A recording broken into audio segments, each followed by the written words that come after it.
Done start करें। अस्सलाम वालेकुम सर। आज की क्लास में हम एक बहुत इंपॉर्टेंट टॉपिक स्टार्ट करने जा रहे हैं। हमने लास्ट क्लास में अक्रूवल्स एंड प्री पेमेंट से रिलेटेड बात की है। आज की क्लास सर आपके एक और टॉपिक से रिलेटेड है। मैं पहले आपको चैप्टर वाइज ये बताऊं हम हैं कहाँ, उसके बाद फिर सर मैं आगे बढ़ूं। अच्छा, अब एक नया टॉपिक जो आपको अब कवर करना है, that is bad debts and provision for doubtful date.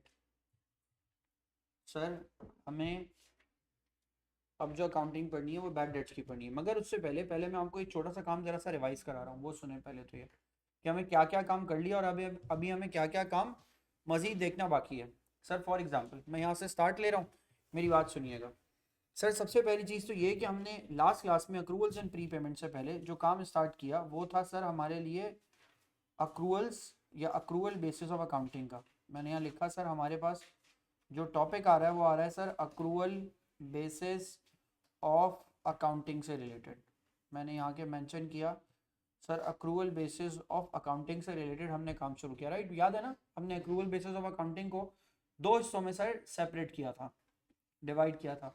ईशल पहला क्या, हमने ये बोला था सर अगर हम इसको दो हिस्सों में डिवाइड करेंगे तो हम सबसे पहले लिखेंगे वो एक्सपेंसेस जो कि कैश से पे किए जाते हों, वो एक्सपेंसेस जो कि कैश से पे किए जाते हों, वो इनकम जो कि सर कैश से रिसीव होती हो। सबसे पहले तो हमने इन दो की बात की और हमने ये कहा था अगर हमने इन दो की बात की है तो इससे जो टॉपिक निकलेगा उस टॉपिक का नाम क्या होगा सर? इस टॉपिक का नाम होगा सर हमारे पास अक्रूवल एंड प्री पेमेंट्स। हमने सर मेंशन किया इसका टॉपिक का नाम होगा हमारे पास sir accruals and prepayments. ये टॉपिक हमने पढ़ना था जो कि हमने पढ़ लिया, जिसका नतीजा ये निकला कि अब हमें ये बात पता है कि अगर एक्सपेंस अक्रूड हो तो प्लस कर देते हैं, अगर एक्सपेंस प्रीपेड हो तो सर माइनस कर देते हैं। ये इसका नतीजा निकला, हमने इसके कुछ नतीजे निकाले। हमने इससे मैचिंग प्रिंसिपल सीखा, expense of the year should match the revenue of the year. Sir हमने इसी से सीखा ये एक्सपेंस वाली साइड से, यानी जो खर्चा पैसे की तौर पे दिया या लिया जाएगा उसमें से या तो हम अक्रूवल्स या प्री पेमेंट्स को अलग अलग कर लेंगे, राइट? लेकिन सर दूसरी साइड जो आज हम पढ़ने जा रहे हैं, जहां से आज का काम हमारा स्टार्ट है, उस आज के काम के लिए सर मैं इस सेक्शन को भी मजीद दो हिस्सों में सर डिवाइड कर रहा हूँ। ये बड़ी अहम बात है जो मैं कर रहा हूँ सर। यहाँ पे मैं इस सेक्शन को भी सर दो एरियाज में सर आज इसको डिवाइड करने जा रहा हूँ। सर उसमें से भी पहला एरिया क्या है सर मेरे पास? उसका पहला एरिया है सर मेरे पास बैड डेट्स। मैंने लिखा बैड डेट्स एंड उसके बाद मैंने नीचे लिखा आके sir provision for doubtful date. Sir ये कहाँ से आया पहले तो सुने।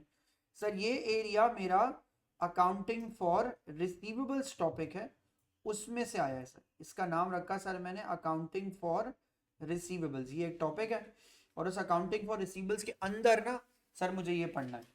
दूसरी तरफ जाते हैं सर, दूसरी तरफ जो आपको इसी का दूसरा एरिया पढ़ना है वो आपको पढ़ना है सर, यहाँ मैंने लिखा सर डेप्रीसिएशन। इसका नाम मैं यहाँ देता हूँ सर, हमें एक टॉपिक पढ़ना है sir accounting for non current assets, और उस नॉन करंट एसेट में हम एक टॉपिक पढ़ने जा रहे हैं जिसका नाम होगा सर हमारे पास डेप्रीसिएशन। मगर काम की बात आपको मैं शुरू में बताऊं, जिस लाइन को मैंने इतना लंबा, ये वाली लाइन को जहां देखिएगा मैंने जिस लाइन को इतना लंबा ड्रॉ किया है उसमें सर मैं सबसे पहले यहाँ पे एक बात कर रहा हूँ, मेरी बात सुने। सबसे पहले मैंने यहाँ पे दो एरोज बनाए, मैंने यहाँ के दो एरोज में यहाँ ये बात की सर आप अब डील करने जा रहे हैं नॉन कैश एक्सपेंस को, आप डील करने जा रहे हैं सर नॉन कैश इनकम्स को, आप यहाँ पे डील करने जा रहे हैं नॉन कैश एक्सपेंसेस को और नॉन कैश किसको? इनकम्स को, राइट? मेरी बात समझ में आई?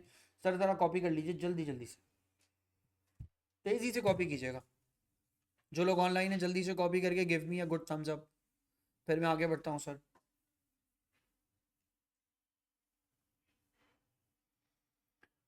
सो अक्रूवल्स एंड प्री पेमेंट्स में एक्चुअली आपको कितने टॉपिक्स पढ़ने हैं सतवत? कितने टॉपिक्स पढ़ने हैं हमको? तीन।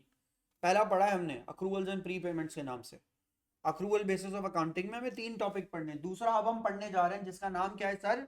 Bad debts and provision for doubtful debts. और तीसरा क्या है सर हमारे पास? तीसरा है सर हमारे पास डेप्रीसिएशन। इन दोनों में ना जो आखिरी के दो हैं इनमें कुछ सिमिलैरिटी है। वो सिमिलैरिटी ये है कि जिसका यहाँ पे ऊपर जिक्र है कि ये दोनों के दोनों सर आपके लिए कौन से एक्सपेंस होते हैं? Non cash expense. कौन से एक्सपेंस होते हैं भाई? ये नॉन कैश एक्सपेंस या नॉन कैश इनकम्स हो सकती हैं, ये इनमें सिमिलैरिटी है। क्यों है सिमिलैरिटी, अभी थोड़ी देर में देखिएगा, आपको अंदाजा होना शुरू होगा। Bad debts,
done. अब सुने सर, हमारा आज का टॉपिक स्टार्ट हो रहा है, इसी के नीचे से स्टार्ट कीजिएगा, कोई नया पेज रखने की आपको कोई ज़रूरत नहीं है। डन, सारे जल्दी करो बेटा, कर लिया कॉपी? अब सुने सर, कर लिया इशल कॉपी है? सर अब हमारा टॉपिक जो आज की क्लास में हमारा टॉपिक स्टार्ट हो रहा है, सर हमने यहाँ हेडिंग डाली अकाउंटिंग फॉर, यहाँ लिखेंगे सर आके अकाउंटिंग फॉर अकाउंट्स रिसीवेबल, हमारा मेजर टॉपिक है। अकाउंट्स रिसीवेबल, हम इनकी बात करने जा रहे हैं, और हम अकाउंट रिसीवेबल्स के अंदर देखें कहाँ तक डेप्थ में कहाँ तक बात करते हैं। Accounting for account receivables. Sir पहले तो सबसे पहले मुझे एक बात बताइए, फिर हमें ये टॉपिक को स्टार्ट करने से पहले पहले तो ये डिसाइड करना चाहिए अकाउंट रिसीवेबल क्रिएट कहाँ से होता है। सर अकाउंट रिसीवेबल कहीं से नहीं सर, सेल से क्रिएट होता है। बिल्कुल गलत, सेल से नहीं क्रिएट होता। सेल से दो चीज़ें क्रिएट होती हैं। सेल्स दो तरह की होती हैं। कितने तरह की सेल्स होती हैं भाई? दो। हाँ वेरी गुड सर। पहले वाली कौन सी होती है? कैश। सर जिसकी एंट्री हमारे पास क्या बनती है, या तो कैश या तो क्या, दूसरा नाम भी लिखा मैंने, या तो बैंक। सर फर्ज करते हैं मैंने ये बात किया कैश या बैंक, तो सर सबसे पहले यहाँ पे आके डिसाइड करते हैं एंट्री क्या पास करते हैं। कैश को आप क्या कर देते हैं? डेबिट। सेल्स को आप कर देते हैं क्रेडिट। किसी ने आज तक ना मुझसे ना इस क्लास में पता नहीं क्यों सवाल नहीं किया, या तो अहमक है सर इसलिए सवाल नहीं किया, कभी किसी ने मुझसे नहीं पूछा सर कैश पे कोई चीज़ बेची वापस हो सकती है? हो सकती है ना, आपके कोर्स में नहीं है, पूछी नहीं कभी तो मैंने बताई भी नहीं। मैंने अंदाज़ा लगाया था एक वक्त आएगा यहाँ तक पहुँचूंगा, जब तक नहीं पूछेंगे तब गधों को बताऊंगा। आपके कोर्स में नहीं है, आपके कोर्स में कैश रिटर्न नहीं है। आप बोलोगे ये क्यों बात कर रहे हैं, सिर्फ क्रेडिट पे रिटर्न है आपके कोर्स में, ऐसा है। आप बोलोगे हमारे कोर्स में क्यों ऐसा, बसा है ऐसा, उन्होंने लिखा है, उन्होंने लिखा है कैश रिटर्न आपके कोर्स का पार्ट नहीं है। बात समझ में आ गई? जब भी कोई चीज़ कैश पे बेची जाएगी आपका कोर्स ये कहता है 100% कन्फर्म समझो बिक गई, नो एक्सचेंज नो रिटर्न। हाँ ये बात समझ में, आपका कोर्स ये कहता है। प्रैक्टिकली तो दुनिया दुनिया में ऐसा नहीं होता, कोई चीज़ कैश पे लेते हैं तो वापस भी कर देते हैं, कोई वजह उसकी एएस में सीख लीजिएगा। अभी नहीं टाइम में आप पे ज़ाया कर रहा है, इस मामले में आपका टाइम नहीं ज़ाया कर रहा है एक्चुअली, जल्दी से आपको बैड डेट सिखाऊँ। सर आ जाते हैं दूसरी तरफ, दूसरी तरफ आए सर, मैंने इसका कलर भी चेंज किया और मैं अब आपसे कह रहा हूँ सर, अब इसका लफ्ज होता है सर सोल्ड गुड्स। मैंने यहाँ लिखा सोल्ड गुड्स ऑन, आगे मैंने मेंशन किया on credit to X Y Z, किसी को भी भेज दें आप, sold goods on credit to X Y Z, किसी को भी आपने गुड्स भेज देना है सर। तो आप एक्चुअली करेंगे क्या, आप सर एंट्री पास करेंगे ट्रेड रिसीवेबल्स को, क्या करेंगे सर, ट्रेड रिसीवेबल्स को आप क्या कर देंगे सर, डेबिट, और सेल्स को आप क्या कर देंगे सर, क्रेडिट। सर ये एंट्री आपके सामने सबसे पहले बन जाएगी, ये सबसे पहले एंट्री आपके पास सर आके ये आपकी क्लियर होगी, और आपने इसमें लिखा sir sold goods on credit, और सर ये एंट्री आपने अपने सामने यहाँ पे क्रिएट कर ली, राइट? डन। जवाब दें सर, अगर कुछ अरसे के बाद, मैं बिलफर्ज आपसे ही कहता हूँ, यहाँ देखिएगा सर, मैं कहता हूँ कि आपको ये बंदा कुछ अरसे के बाद पैसे दे दे, मैं कहता हूँ आपको कुछ अरसे के बाद ये पैसे दे दे, तो मैं यहाँ पे मेंशन करता हूँ कि सर आपको उसने कुछ पैसे दे दिए, तो आप उसको क्या नाम, किस नाम से बुलाते हैं, रिसिट्स, क्या बोलते हैं उसको सर आप, रिसिट्स। सर आपको फर्ज करें मैंने कहा आपने उसको किसी भी बंदे को $1000 बेचे थे, वो आपको कुछ अरसे के बाद $1000 में से $500 की पेमेंट कर रहा है। तो आपने लिखा सर आपको रिसिट्स कितने की हो रही हैं, आपको रिसिट्स हो रही हैं सर 500 की। तो सर जवाब दें, अगर आपको 500 की रिसिट्स हो रही हैं तो अब आप एंट्री क्या पास करेंगे सर, इसकी आप इसकी एंट्री पास करेंगे। मैंने यहाँ लिखा आके बैंक को आप क्या कर देंगे सर, डेबिट। और सर अकाउंट रिसीवेबल या ट्रेड रिसीवेबल्स को आप क्या कर देंगे सर, क्रेडिट। तो मैंने सर यहाँ लिखा आके ट्रेड रिसीवेबल्स को आप सर यहाँ पे क्या कर देंगे आके, क्रेडिट। अब सर यहाँ भी मैंने अमाउंट लिखा 500, यहाँ पे मैंने अमाउंट लिखा सर क्या, 500।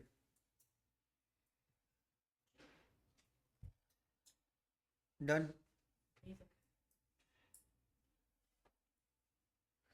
बाकी का अमाउंट क्या हुआ सारे में, बाकी के अमाउंट के बारे में क्या ख्याल है, उस अमाउंट का क्या करें, वो क्या करेंगे सर, रिसीवेबल हो जाएगा ना सर हमारे लिए। सर तो रिसीवेबल वाले अमाउंट का रिसीवेबल हो जाएगा या अभी अनकलेक्टेड है। हाँ सर वेरी गुड सर, नया नाम लेना सर, इसका नाम मैंने रखा सर, अभी तक वो मेरे लिए अनकलेक्टेड अमाउंट है। लिख लें सर, ये वो मेरे लिए क्या है सर, अनकलेक्टेड अमाउंट है।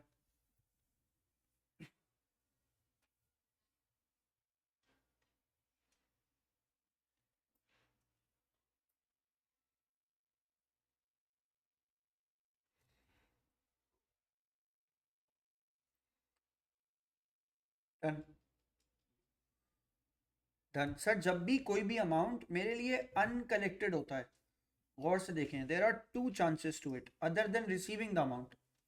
एक चांस तो ये है कि मेरे जो कलेक्ट हो जाएगा, दूसरा चांस क्या है सर मेरे पास, गौर से देखिएगा सर, दूसरी बात ये है, हो सकता है ना कि सर ये अमाउंट मेरा अब ता हयात सारी ज़िंदगी इरिकवरेबल रह जाए। सर ऐसा क्यों हो सकता है ये बंदा इंसॉल्वेंट हो जाए, भाग जाए, बैंकक्रप्ट हो जाए, कुछ हो जाए ना, तो सर ये बंदा मेरे लिए क्या हो जाए, इरिकवरेबल हो जाए। या हो सकता है कुछ अरसे तक मुझे इस पे क्या रहे, कुछ अरसे तक मेरे लिए ये डाउटफुल रहे, ऐसा भी हो सकता है। सर डाउटफुल कब होता है, पहली बात तो ये डाउटफुल इंडिविजुअल नहीं होता। सर नहीं आई बात समझ में, डाउटफुल बंदा कभी भी आपके लिए क्या नहीं होता, डाउटफुल बंदा कभी भी आपके लिए इंडिविजुअल नहीं होता। एक मिनट रुक जाइएगा यार, जरा ये डिस्कनेक्ट हुआ था, मैं इसको रिकनेक्ट कर दूं। डन। सर मैंने कहा कि सर आपके लिए इंडिविजुअल बंदा, रिपीट कर रहा हूं मैं सर, इंडिविजुअल बंदा जो होता है ना वो आपके लिए कभी भी डाउटफुल नहीं होता, बल्कि उसके ऊपर मैंने मेंशन किया डाउट आपको हमेशा टोटल पर होगा। ये टोटल का मतलब क्या, सारे डेटर्स के ऊपर एक टोटल पे आपको डाउट होगा। आ रही है बात समझ में, अभी हम एक की बात करें, अनकलेक्टेड अमाउंट है सर मेरे पास ये, अकाउंटिंग टर्म में ना सर ये जो इरिकवरेबल होता है, सर इसको हम अकाउंटिंग टर्म में इसके लिए एक इस्तेलाह इस्तेमाल करते हैं, एक टर्म इस्तेमाल करते हैं, उसको कहते हैं हमें अपनी बुक से इसको क्या करना है, राइट ऑफ, इसको रिटर्न ऑफ कहते हैं। सर जिस चीज को आपको अपनी बुक्स में से राइट ऑफ करना होता है ना, उसको आप बेसिकली उसको आप बोलते हैं, उसको आप बोलते हैं सर, इसको आप बोलेंगे क्या, बैड डेट। सर नहीं आई बात समझ में, सुने, एक बंदा था उसने आपको $500 देने, क्या जो ऑनलाइन है उनको मेरी आवाज आ रही है, क्या मेरी आवाज क्लियर है, जो लोग मुझे ऑनलाइन सुन रहे हो जल्दी से बोलिएगा सर, क्या मेरी आवाज आपको क्लियर है। डन। सर सुने, सर मैं आपसे ये कह रहा हूं कि आपके पास एक बंदा था जिसने आपको पैसे देने थे, सही है, वो किसी भी वजह से अब क्या हो गया, अब बैड डेट हो गया, इरिकवरेबल हो गया। वजहें क्या हो सकती है, बहुत सारी। नंबर वन, अब नाउ ही इज बैंकक्रप्ट, वो आपको पैसे नहीं दे सकता तो कहां से देगा, सर वो थोड़े थोड़े करके देगा, लेकिन वो थोड़े थोड़े करके भी नहीं दे सकता, उसका बिजनेस डूब गया, उसके पैसे डूब गया, खत्म हो गई बात है, वो पैसे नहीं दे सकता, बात समझ आई। नंबर टू, इंसॉल्वेंसी हो जाए उसके पास। अब हमारी तरफ से सुने, उसके पास जो हो रहा है उसको छोड़े, पाकिस्तानियों का मसला ये, हम अक्रूवल्स एंड प्री पेमेंट्स पढ़ेंगे ना, हम अक्रूवल बेसिस ऑफ अकाउंटिंग पढ़ेंगे, हम बहुत सोचेंगे दूसरे के बारे में, दूसरे को छोड़ो यार, अपनी बात करो। प्रूडेंस कॉन्सेप्ट क्या कहता है, एसेट शुड नेवर बी, कहता है ना ये।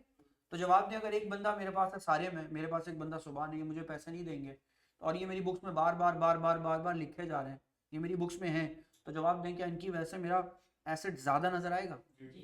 तो सर मुझे इनको अपनी बुक्स में रखना चाहिए, अकाउंटिंग कहती है, निकाल देना चाहिए, एसेट शुड नेवर भी क्या होना चाहिए।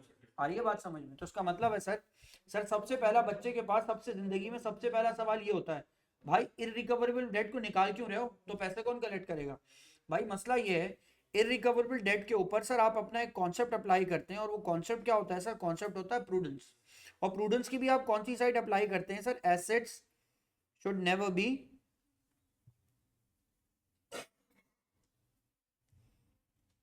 Asset should never be over stated, ये आप अप्लाई करते हैं। कल तुम लोग क्या कोई वर्कशॉप है ओ लेवल्स की स्कूल में? मुझे आज बताया उन्होंने। खैर मेरी है। चलो सही है सही। क्या टॉपिक पढ़ना है, क्या टॉपिक आ रहा है मिड टर्म में?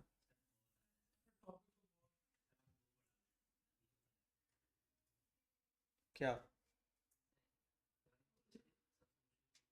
वो एनपीओ, नॉन प्रॉफिट ऑर्गेनाइजेशन, वो पढ़ा दूंगा सर। यहाँ देखें, नहीं नहीं अभी नहीं सर, यहाँ देखें क्या लिखा आपने, asset should never be overstated. तो sir asset should never be overstated की वजह से आपने अपने इररिकवरेबल डेट्स को क्या कर दिया सर, बैड डेट कर दिया। अब सर सुनिए, यहाँ देखें, असल मसला इसका है ही नहीं। असल मसला है सर ये जो डाउटफुल वाला है ना, इस एरिया को समझने का।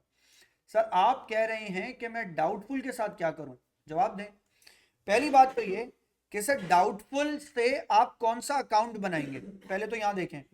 सर जिस चीज पे आपको डाउट होता है ना, उस चीज का आप एस्टिमेशन निकाल सकते हैं। अब यहां पे क्या बात हुई सर, एस्टिमेशन अगर नहीं निकाल सकते, नहीं निकाल सकते तो फिर डाउट नहीं है। डाउट पे एस्टिमेशन कैसे निकलेगा, पहले तो यहां देखें। सर डाउट अगर आपको किसी पे है तो पता है कैसे एस्टिमेशन निकलेगा। सर आप अपने बिजनेस का सबसे पहले क्या चेक करेंगे, पास्ट डाटा। क्या चेक करेंगे सर आप, पास्ट डाटा। पास्ट डाटा का मतलब क्या होता है सर, आप अपने बिजनेस का पुराना तजर्बा देखेंगे कि सर कितने परसेंट लोग मुझे पैसे आखिर में नहीं देते। जैसे मैं बोलूँ आपको, टीसीआर में 10-20% जो होता है ना, 10 to 20% हर साल अप्रैल की फीस नहीं आती हमारे पास। बच्चे आगे पीछे हो जाते हैं, घूमते फिरते हैं, अब्बा से पैसे लेते हैं, अम्मा से पैसे लेते हैं, खा जाते हैं, हमें नहीं ला के देते। क्यों नहीं देते? वो कहते हैं अब तो टीचर पढ़ाई देगा, आखिरी महीने में कौन छोड़ेगा आपको। हम भी नहीं छोड़ते, पढ़ा देते हैं, वो बच्चा पे रेंट भाग जाता है। सर मैं कह रहा हूँ मेरा 10 साल का तजर्बा ये कह रहा है कि मुझे 10% लोग, 20% लोग फीस नहीं देंगे। तो मैं क्या कह रहा हूँ सर, मेरा बिजनेस का पास डाटा कह रहा है ना ये मुझे डाउट है नहीं मिलेंगे। अब तो आपको तजर्बा हो गया ना इस बात का।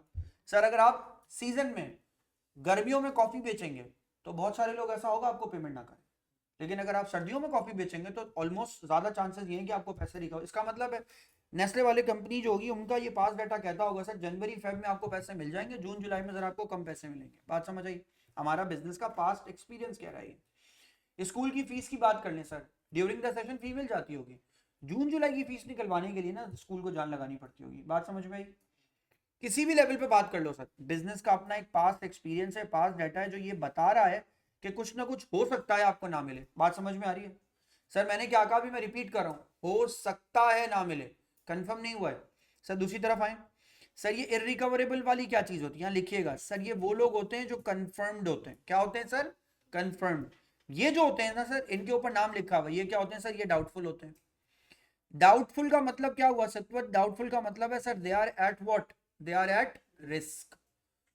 Risk of what? Not paying the amount, है ना, एक रिस्क है मुझे।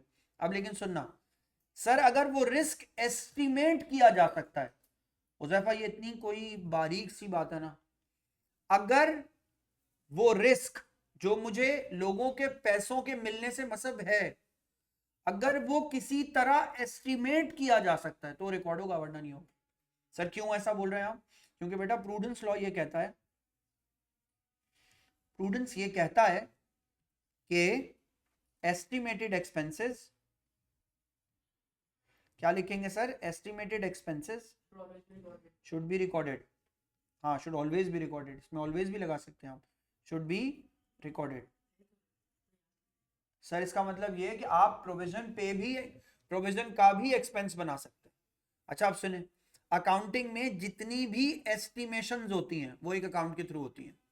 यानी अकाउंटिंग में कभी आप किसी चीज को, एक्सपेंस को एस्टिमेट करने जा रहे हैं तो आपको सर एक अकाउंट बनाना पड़ेगा हमेशा तायात एस्टिमेशंस के लिए। सर उसको आप नहीं, उसके लिए आप अकाउंट बनाएंगे सर हमेशा प्रोविजंस का। किसका अकाउंट बनाएंगे?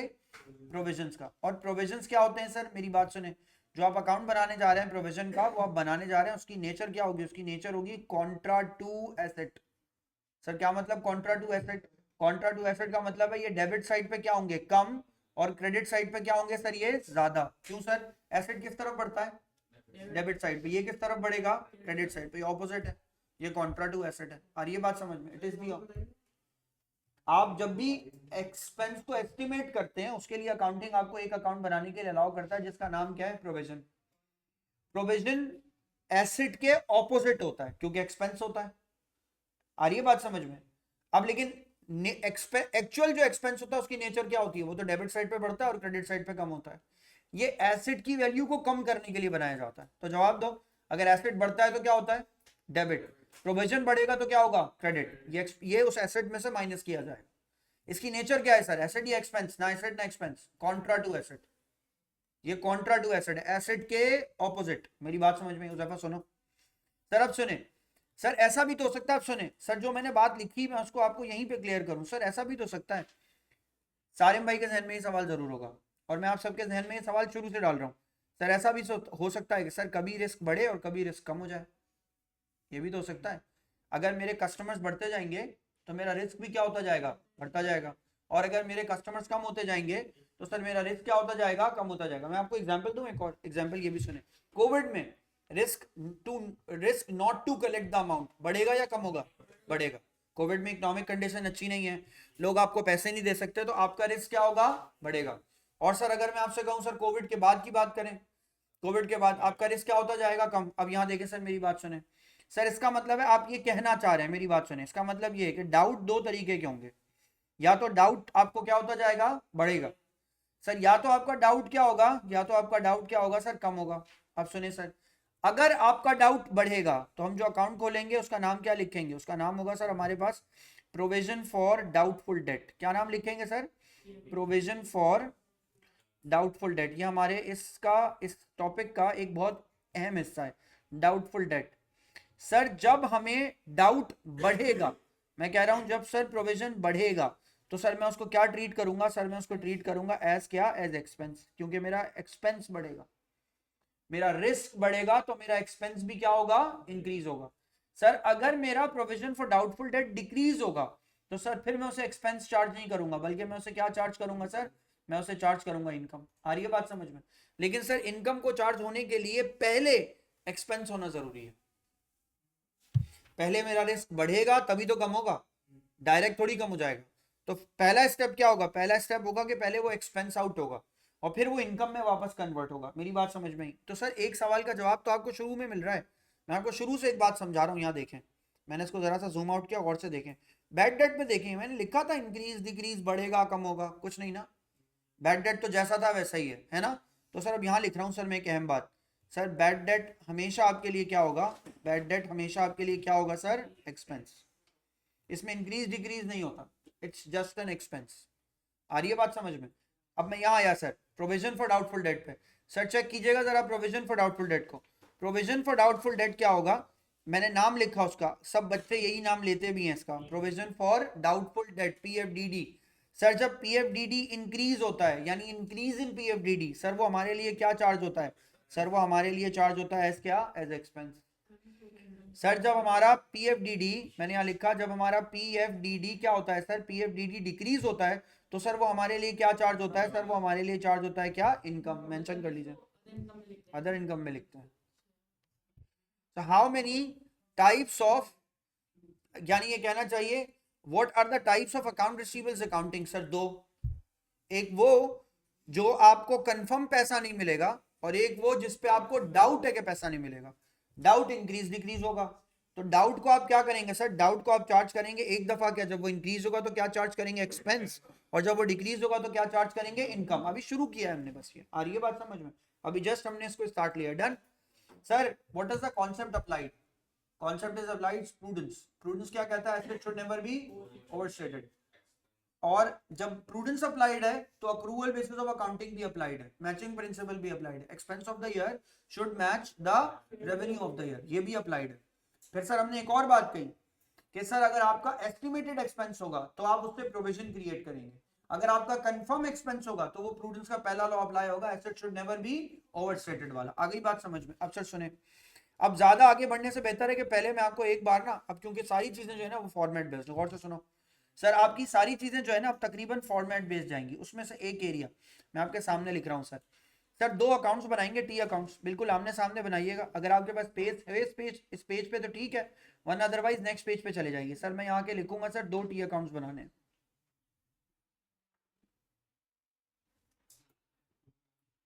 यहाँ मेंशन करते हैं सर। सबसे पहले सर आपके पास एक टी अकाउंट बनेगा सर, एक टी अकाउंट इस टॉपिक में किससे रिलेटेड है सर, बैड डेट्स। लिखें सर, दो टी अकाउंट्स बनाने आप। सुनो भाई उजैफा सर, यहाँ के मैंने मेंशन किया अकाउंट रिसीवेबल 1, यहाँ मैंने मेंशन किया अकाउंट रिसीवेबल 2। सर ये कौन लोग हैं? ये वो लोग हैं जो साल में आपके पास वक्तन फवक्तन डिफरेंट डिफरेंट टाइम पे क्या होते जा रहे हैं, बैड होते जा रहे हैं। सर इनकी एंट्री आप कैसे पास करेंगे? मैं यहाँ टॉप पे लिख रहा हूँ सर, इनकी एंट्री ये होती है, बैड डेट्स एक्सपेंसेस को आप क्या करते हैं सर, डेबिट, और सर अकाउंट रिसीवेबल या ट्रेड रिसीवेबल्स को आप क्या कर देते हैं सर, क्रेडिट। ये एंट्री पास करते हैं सर आप। इसको आप क्या बोलते हैं सर? जो एंट्री मैंने पास की चेक कीजिए, वो बैड डेट के अकाउंट में मैंने लिखी है लाके। सर कैसे लिखी आपने? आपने बैड डेट को डेबिट कर दिया, अकाउंट रिसीवेबल को क्या कर दिया, क्रेडिट कर दिया। मैंने कहा ईशल को मैंने अपनी बुक से राइट ऑफ कर दिया, तो मैंने ईशल को क्या कर दिया, क्रेडिट, बैड डेट्स को क्या कर दिया, डेबिट। तो मैं बैड डेट का अकाउंट खोलूंगा, ईशल लिखूंगा उसके डेबिट साइड पे और क्लोज कर दूंगा उसको। अब सुने सर, एक और बात सुने, एक नई चीज सीखें। अभी कोई नंबर वंबर नहीं है, नंबर्स तो अगली क्लास में सीखेंगे आप, उससे पहले आपको एक बात बता रहा हूँ, सुनते जाएं। सर होगा क्या, साल खत्म होगा तो क्या होगा? मैचिंग प्रिंसिपल क्या कहता है? Revenue of the year should match the, ये जवाब दीजिए, तीनों के तीनों इस साल के एक्सपेंस है ना, इनको मुझे कैरेट फॉरवर्ड नहीं करना चाहिए। सर बैड डेट एक वाहिद पहला अकाउंट पढ़ा आपने, आज तक आपने जितने भी अकाउंट्स पढ़े उसमें पहला अकाउंट आप पढ़ने जा रहे हैं, सुने वो क्या? वो अकाउंट आप ये पढ़ने जा रहे हैं कि सर जब आपका साल खत्म होगा तो आप इसको बैलेंस सीडी के बजाय आप इसको किस में ट्रांसफर कर देंगे सर? आप इसको ट्रांसफर कर देंगे इनकम स्टेटमेंट में। कहाँ पे? हाँ लेकिन उसमें सीडी बैलेंस तो आता था ना। इस ये बैड डेट का अकाउंट है, इसके अंदर कभी भी सीडी बैलेंस नहीं आएगा। इसका ना कोई बीडी बैलेंस होता है और ना इसका कोई सीडी बैलेंस होता है। ये हर साल ओपन किया जाता है, और सुनो ये हर साल क्या किया जाता है, ओपन। अब सुनो, ये हर साल क्लोज कर दिया जाता है, इसकी क्लोजिंग एंट्री पास की जाती है हर साल। सर नहीं समझ आई बात? सर ये वो अकाउंट है जो हर साल ओपन करके हर साल क्लोज करना है, तो आप इसे पूरा इसका टोटल उठा के इसकी क्लोजिंग एंट्री में पास करके इसको क्लोज कर देते हैं, अगले साल लेके नहीं जाते। तो एक काम की बात सुने, इसमें क्या है काम की बात, इसमें ये ब्रॉड डाउन भी जीरो और इसका कैरेट डाउन भी क्या आएगा, जीरो। आपने बीडी या सीडी लिखा, एग्जामिनर आसमान पे देख के हंसेगा, आगे पेपर पे क्रॉस लगाएगा, आपका प्यारा सा नाम लिखेगा, उस पर स्माइली साइन बनाएगा, थैंक यू लिखेगा, हार्ट बनाएगा, उसमें से तीर पास कर देगा, जान छुट्टी से चेक ही नहीं करना। मैं क्या कह रहा हूँ आपसे, ये सब कुछ करेगा वो जितने फजूल काम है, मार्क्स नहीं देगा आपको। मेरी बात समझ में, उसके बाद टाइम बहुत है आपको मार्क्स देने के लिए, लेकिन वो आपके पेपर पे पहले तो यूं करके स्माइली साइन बनाएगा, फिर मैं आपको बता रहा हूँ सब काम करेगा जो उल्टे सीधे काम है, लेकिन आपके पेपर पे मार्क्स नहीं देगा। वो कहेगा बच्चे को ये कॉन्सेप्ट नहीं पता कि भाई बैड डेट का अकाउंट जिस साल ओपन किया जाता है उसी साल क्लोज कर दिया जाता है। बात समझ में आई? मैं रिपीट करता जा रहा हूँ, बैड डेट के अकाउंट में सीडी या बीडी बैलेंस नहीं लिखते। अब सुने, ये बात ना सारे टीचर कहते हैं, आधी बात है ये, आधी बात लेकिन सही है उस जो मैं बोल रहा हूँ। इसमें सीडी बीडी होता है, सिर्फ ड्यूरिंग द ईयर होता है। जनवरी में अगर बैड डेट हुआ तो आप सीडी करेंगे, फेब में आ गया, फेब में नहीं हुआ कोई बैड डेट, ना जून में हुआ, carried down carried down carried down होता रहेगा, कब तक, दिसंबर तक, साल जब खत्म होगा। हर साल के हर साल के दरमियान सीडीबीडी होगा, लेकिन जब साल खत्म हो रहा होगा ना, दिसंबर 31 आएगा, जब इनकम स्टेटमेंट बनाने का टाइम होगा, तो पूरे साल में जितने हुए होंगे ना सबको आप इनकम स्टेटमेंट में नहीं नहीं आता। मैं इसलिए बोल रहा हूँ आपसे, अकाउंटिंग तो पूरी आनी चाहिए ना भाई। अकाउंटिंग का मतलब ये मैं कह रहा हूँ ड्यूरिंग द ईयर आप इसमें ब्रॉड डाउन कैरेट डाउन कर सकते हैं मंथ वाइज, लेकिन ईयर वाइज इसमें ब्रॉड डाउन कैरेट डाउन नहीं होता। और आपके पास क्वेश्चन ईयर वाइज होता है, तो आपको कुछ मसला ही नहीं है। आप तो बस ये बात समझो जो यहाँ लिखी हुई है। क्या बात लिखी सर मैंने, कि आपके पास इस क्वेश्चन के अंदर ना तो इसका कोई ब्रॉड डाउन बैलेंस होगा और ना इसके साथ कोई कैरेट डाउन बैलेंस होगा। बात समझ में आई? ये हर साल ओपन होगा, हर साल क्लोज होगा। भाई हर साल ओपन क्लोज बोल रहा हूँ ना, हर महीने ओपन क्लोज थोड़ी बोल रहा हूँ। मेरी बात समझ में आई? अब सर यहाँ देखें, दूसरा अकाउंट जो आपको इसके साथ ही बनाना है वो अकाउंट है सर आपके पास प्रोविजन फॉर डाउटफुल डेट का। मैंने हेडिंग डाली provision for doubtful date account. मैंने यहाँ सर मेंशन किया आगे 2000 यहाँ भी मैंने मेंशन किया 2000 सर यहाँ के मेंशन करेंगे सर। अब यहाँ देखिए सर, मैंने लिखा आगे जनवरी 1 को सर मैंने यहाँ के मेंशन किया sir balance brought down. Sir balance brought down की वैल्यू आ जाएगी, लिख लें, निकालनी होगी और बताता हूँ कैसे निकालनी होगी। बच्चे इस टॉपिक को पता नहीं पढ़ पढ़ के इसमें पीएचडी हो गए होते हैं, उनको एक बात नहीं पता होती है। मैं बोलूँगा तो आप अपनी छोटी सी ज़िंदगी में ना थोड़ा सा हंसेंगे। बेटा ये फिगर पता है कैसे कैलकुलेट होती है? ये फिगर कैलकुलेट होती है सर अकाउंट रिसीवेबल के ब्रॉड डाउन बैलेंस के मल्टीप्लाई करते हुए फिगर की प्रोविजन फॉर डाउटफुल डेट की परसेंटेज पे। सर ये कैसे आती है सर? अकाउंट रिसीवेबल का जो ओपनिंग बैलेंस होता है उसके ऊपर आप प्रोविजन फॉर डाउटफुल डेट की परसेंटेज मल्टीप्लाई करते हैं तो ये आंसर आता है। हाँ तो सुभान ने क्या दिया? कहाँ कहाँ? कंट्रोल अकाउंट का ओपनिंग बैलेंस, ये याद नहीं होता किसी को? सेल्स लेजर कंट्रोल अकाउंट का जो ओपनिंग बैलेंस होता है उसके ऊपर जब आप परसेंटेज अप्लाई करते हैं तो पीएफडीडी आता है ओपनिंग। जो पीएफडीडी की परसेंटेज गिवन है क्वेश्चन में, जैसे 5% गिवन है, आप एस्टिमेट करते हैं 5% आपको डाउट है कि हर साल जो है ना आपका बैड हो जाएगा, तो जो भी रिसीवेबल इस वक्त जहां है उसका 5% आपको नहीं मिलेगा। मेरी बात समझ में आई? ओपनिंग बैलेंस, ये ओपनिंग है ना, मैं ओपनिंग निकालूंगा तो ओपनिंग, तो सर जब मैं ओपनिंग इससे निकाल रहा हूँ भाई तो मैं क्लोजिंग किससे निकालूंगा? अकाउंट रिसीवेबल का क्लोजिंग बैलेंस मल्टीप्लाई बाय पीएफडीडी। और सर इसका मतलब ये हुआ पीएफडीडी की क्या परसेंटेज, तो अकाउंट रिसीवेबल का सीडी बैलेंस भी कहां से आएगा? जवाब दो। अब मैं हुज़ैफा की ज़िंदगी का एक बहुत मुश्किल सवाल और इस बच्चे की ज़िंदगी का एक बहुत मुश्किल सवाल होता होगा जहन में, उसे क्लियर कर रहा हूँ, सुने। सर पहले बैड डेट माइनस करें या नहीं करें? बेटा सीडी में से जवाब दो, बैड डेट माइनस हुआ हुआ होता है? होता है ना सर? जवाब दें, सेल्स रिटर्न माइनस हुआ हुआ होता है? कंट्रोल अकाउंट में सेल्स रिटर्न माइनस कर चुके होते हैं यार सर, डिस्काउंट अलाउड माइनस कर चुके होते हैं यार, डिसऑनर्ड चेक एडजस्ट कर चुके होते हैं यार, तो बेटा वो सब करने के बाद ही आता है ना सीडी बैलेंस, तो आएगा बाद में। तो बैड डेट माइनस माइनस करके जो फाइनल फिगर होगी उस पर अप्लाई करोगे। आ रही है बात समझ में? ये फाइनल फिगर पे अप्लाइड है। अब सुने यहाँ देखें,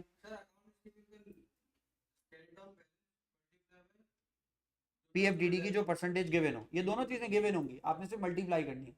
अब सुने सर यहाँ देखें, अगर फर्ज करो यहाँ वैल्यू है 100 और यहाँ वैल्यू है 200, तो जवाब दीजिए सर ये इंक्रीज हुआ डिक्रीज हुआ? इंक्रीज हुआ। अगर ये इंक्रीज होगा सर, अभी मैं मिटा रहा हूँ इसको, अभी मैं मिटा रहा हूँ, अभी फॉर्मेट बना रहा हूँ सर, अगर ये इंक्रीज हुआ तो आप सर यहाँ पे December 31 को सर आप एक इसकी यहाँ पे एंट्री पास करेंगे December 31 को, और आप यहाँ के लिखेंगे सर, यहाँ मेंशन करेंगे आप इसके अंदर इनकम स्टेटमेंट। सर जवाब दें, ये इंक्रीज है या डिक्रीज है?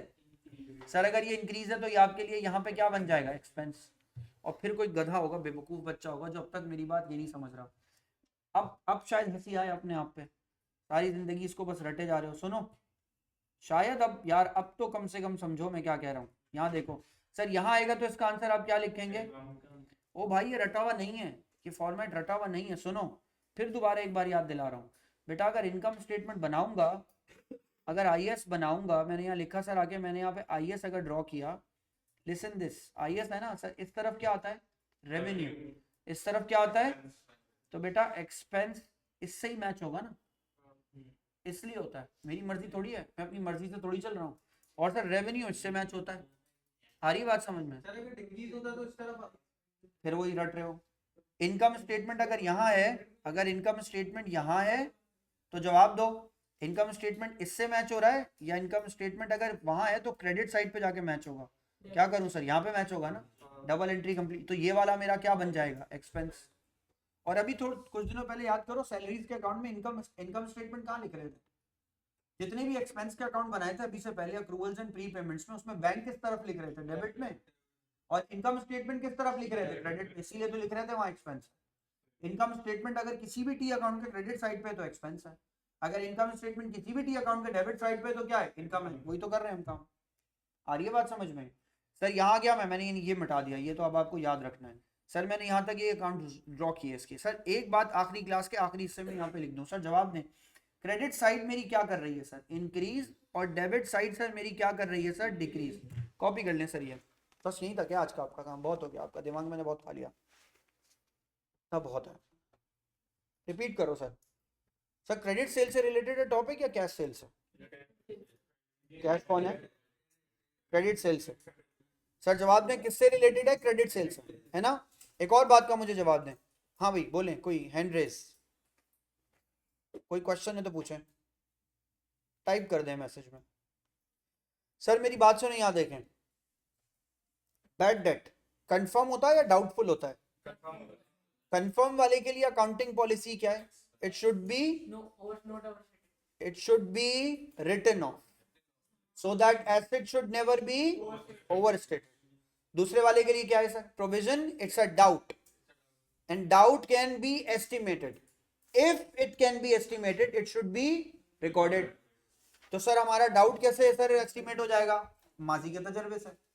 बिजनेस जब से चल रहा है उससे। इंडस्ट्रियल एनालिसिस भी ले सकते हैं आप। सुनो भाई यहाँ देखो, इंडस्ट्रियल एनालिसिस क्या है कि पाकिस्तान में टेक्सटाइल इंडस्ट्री पे 10% पैसा नहीं मिलता, ये भी इंडस्ट्रियल एनालिसिस है। तो 10% आपका प्रोविजन है। अब आपने जमा कर लिया तो अच्छी बात है, नहीं हुआ तो 10% आप गिवन होगा। गिवन होगा, मैं ये नहीं कह रहा कि गिवन नहीं होगा, गिवन होगा, लेकिन बात तो पता होनी चाहिए कि कहां से आए। अब जवाब दें, अगर आपका डाउट बढ़ रहा होगा तो एक्सपेंस होगा। अगर आपका डाउट क्या कर रहा होगा, बढ़ रहा होगा, क्योंकि अगर डाउट बढ़ रहा होगा तो प्रोविजन बढ़ रहा होगा। प्रोविजन बढ़ेगा तो क्या होगा, एक्सपेंस। प्रोविजन कम होगा तो क्या होगा, इनकम। सर बस यहां तक काम को छोड़िए, नेक्स्ट क्लास में ना रिवाइज करके आएगा। आप सुने, क्या आपकी क्लास कल मैथ्स की होती है? कितने बजे खत्म होती है? 5। कल क्या 5:45 के बाद 6 o'clock से क्लास मैं स्टार्ट कर दूं अकाउंटिंग की? आपकी तीनों क्लासेस कंटिन्यू लो, मंडे ट्यूसडे वेडनेसडे। यार तो सैटरडे का मसला ही है, सुना मेरी बात, सैटरडे पे तुम रात में लो क्लास, मैं सुबह में फंस रहा हूँ यार, नहीं ले पा रहा ना मैं क्लास। या तो तुम लोग सुबह 10 बजे आ जाओ, कल तुम्हारी कोई क्लास तो नहीं है ना? ऐसा नहीं करो यार, कल नहीं होती ना कोई किसी तुम्हारी का, यहीं पर कहीं और। चलो सही है, डन है। फिर आप लोग अच्छा एक बात सुने, फिर सैटरडे 2 से 3, सैटरडे 2 से 3, 2 बजे से लेके 3 बजे तक।